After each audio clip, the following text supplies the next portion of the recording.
Welcome to this explainer. Today, we are handing you the ultimate cheat sheet. We're talking about a complete, step-by-step playbook for cracking the VVDN Technologies Walk-in Drive for fresh graduates. Look, if you want to secure a spot at one of India's premier engineering firms, you are in the exact right place. We are going to break down absolutely everything you need to know so you can walk in that door and, more importantly, walk out with an offer. Real quick, here's our battle plan for today. We'll cover the VDDN opportunity, check your eligibility, break down the 5-step selection process, hand you the technical interview blueprint, and outline your walk-in days essentials. Let's dive right in. All right, part 1, the VVDN opportunity. What is actually on the line here? So, the reward for surviving this gauntlet? It's pretty substantial. We're looking at a starting CTC of up to 3.2 lakhs per annum. For a fresher stepping directly onto the floor with absolutely no waiting period, this is a fantastic target to aim for right out of college. But, let's talk real numbers for a second. A CTC figure always looks great on paper, right?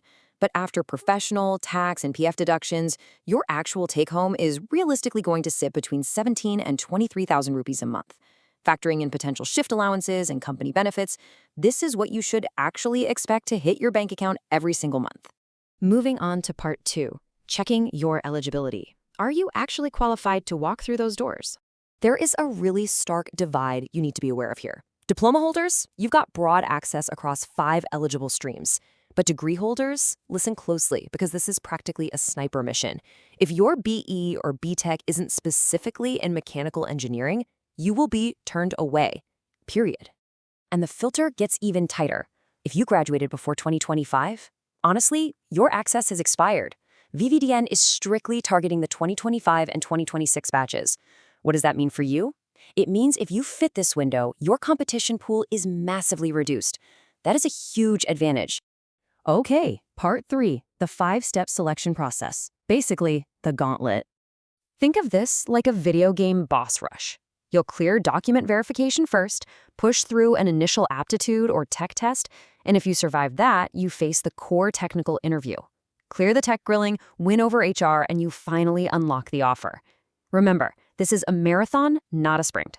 Now, depending on how well you perform across those 5 steps, that's what determines your fate on the floor.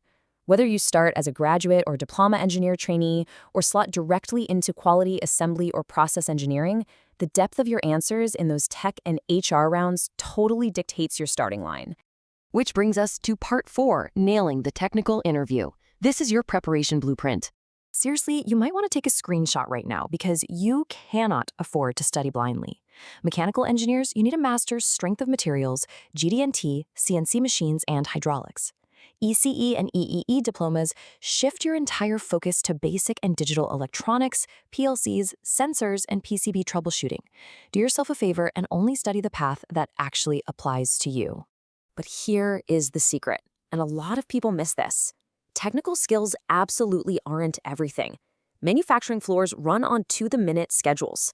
If you show up late to this interview, HR immediately assumes you'll be late to the assembly line, which costs them money. Discipline and punctuality serve as your very first unstated test.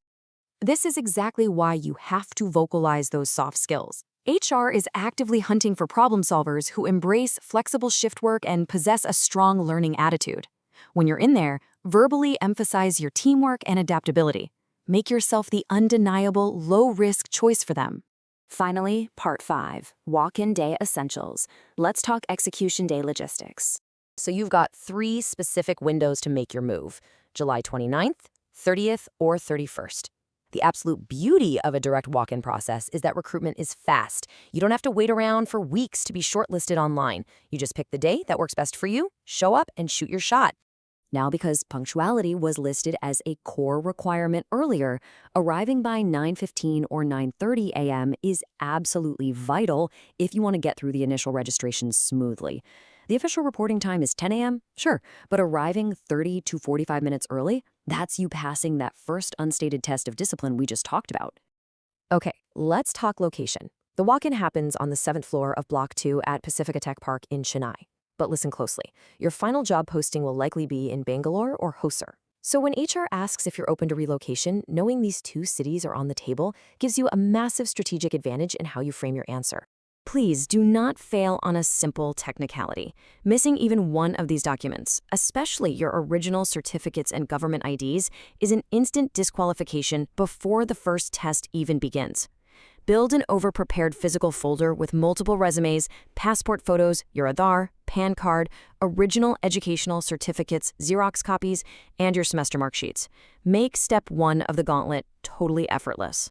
So you now hold the complete playbook. You know the exact technical syllabus, you know the HR traps to avoid, and you have the execution logistics down cold. The doors open at 10 a.m. The only question left is, what are you going to build when you walk out with that offer?